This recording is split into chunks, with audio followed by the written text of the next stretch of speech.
Hey everyone, and welcome back to the channel. Have you ever wanted to create your very own miniature world? A self-sustaining ecosystem that thrives all on its own? Well, today I'm going to show you exactly how to do that by building a closed terrarium. It's like having a tiny magical forest right on your desk. And the best part?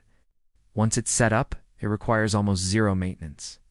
It's a fascinating project that's perfect for both beginners and experienced plant lovers. So, if you're ready to get your hands a little dirty and create something truly special, stick around. Let's build a world in a jar. First things first, let's talk about our container. You'll need a clear glass jar with a tight-fitting lid. This is super important because a closed terrarium is all about trapping moisture. Think cookie jars, large pickle jars, or even those beautiful closed domes. The key is that it needs to be sealable to create that self-contained environment. Make sure you clean it thoroughly with soap and water and let it dry completely before we start. We don't want any unwanted bacteria crashing our little party. The size is up to you, but if this is your first time, I'd suggest starting with something at least a gallon in size. This gives you enough room to work and for your plants to grow. Now for the foundation of our miniature world, the layers. This is the most crucial part for the health of your terrarium. We're going to build it up layer by layer, starting from the bottom. The very first layer is our drainage layer. This is essential to prevent the soil from becoming waterlogged, which can lead to root rot. You can use small pebbles, gravel, or even something like leca clay pebbles. Aim for a layer that's about 1 to 2 inches deep, depending on the size of your container.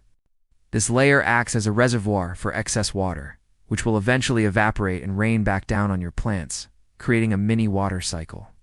On top of our drainage layer, we're adding a separation layer. This might sound technical, but it's really simple. Its job is to prevent the soil from mixing with the drainage pebbles. You can use a piece of mesh screen, a thin layer of sphagnum moss, or even a cut piece of old stocking. Just trim it to fit the diameter of your jar and lay it right on top of the gravel. This tiny step makes a huge difference in the long-term stability and health of your ecosystem, so don't skip it. It keeps everything neat and tidy and ensures our drainage system works perfectly. Next up, it's time for the activated charcoal layer. You can find this at most pet stores or garden centers. Why do we need charcoal? Well, it acts as a natural filter for our terrarium. It helps to purify the water, absorb toxins and odors, and keep the environment fresh and clean for your plants. You only need a thin layer, maybe about ½ an inch. Just sprinkle it evenly over your mesh or moss layer. Think of it as the liver of your terrarium, working behind the scenes to keep everything healthy and balanced. Now for the main event, the soil. You can't just use any old dirt from your backyard. For a closed terrarium, you need a special potting mix that's well-draining and rich in organic matter. I like to use a mix specifically designed for terrariums, or you can create your own. A good DIY recipe is a combination of peat moss, perlite, and a little bit of orchid bark.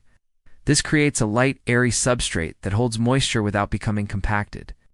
Add a generous layer of soil about 2 to 3 inches deep, or enough to comfortably house the roots of your plants. You can even create some little hills and valleys to make the landscape more interesting. All right, we've built our foundation, and now comes the fun part, choosing the plants. For a closed terrarium, you need plants that love high humidity and low light. Think about the kind of plants you'd find on a forest floor. Ferns are a fantastic choice, like the maidenhair or bird's nest fern. Moss is an absolute must-have for that lush green carpet effect.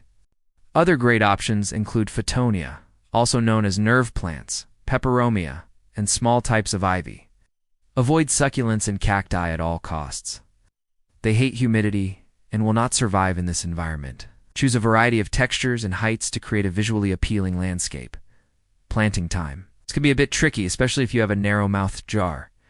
Long tweezers, chopsticks, or terrarium-specific tools will be your best friends here. Start by planning where you want each plant to go. Think about a focal point, and then add your supporting plants around it. Gently remove your plants from their pots and tease the roots a little. Use your tools to dig a small hole in the soil. Place the plant inside, and gently pat the soil around its base. Take your time with this step. It's like being a landscape architect for a tiny world. Once your plants are in, you can add your moss, pressing it down gently onto the soil. With our plants settled in, it's time for the decorative touches. This is where you can really let your creativity shine. You can add small pieces of driftwood, interesting rocks, tiny figurines, or whatever else you think would look cool in your miniature landscape. These elements, known as hardscape, add structure and a sense of scale. A small, winding path made of sand or tiny pebbles can look amazing.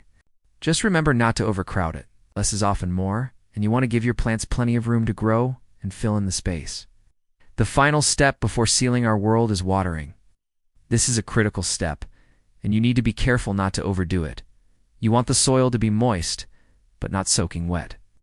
The best way to do this is with a spray bottle or a small watering can with a narrow spout.